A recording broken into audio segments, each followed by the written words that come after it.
नमस्कार दोस्तों। तो आज की हमारी कहानी है बीरबल तानसेन विवाद। बीरबल और तानसेन बादशाह अकबर के दरबार के दो रत्न थे। एक दिन किसी बात को लेकर दोनों में विवाद होने लगा। दोनों अपने आप को एक दूसरे से श्रेष्ठ बताने लगे। दोनों का विवाद बढ़ता देख बादशाह ने कहा कि इस तरह तुम्हारा विवाद समाप्त नहीं होगा। इसके लिए किसी को मुखिया बनाकर अपना न्याय करा लो। महाराज, आपकी बातें सिराखों पर हैं, पर हम दोनों इस बात पर सहमत भी हैं, किंतु हमारी समझ में यह नहीं आ रहा है कि किसको अपना मुखिया बनाए। कृपया आप ही इस विषय में हमें राय दें। बीरबल ने कहा।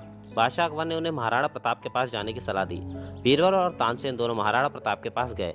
तानसेन बहुत बड़ा गवैया था। उसने तुरंत एक रागनी छेड़ दी। बीरबल अफसर की ताक में था। जब उन्होंने देखा कि तानसेन अपनी गायक विद्या से राणा को मोहित करके अपनी बाजी मार लेना चाहता है, तो वे अतिशीघ्र बोले, माननीय राणा जी, हम दोनों एक साथ शाही दरबार से चलकर आपके पास आए और रास्ते में एक एक मिन्नत मांग चुके हैं।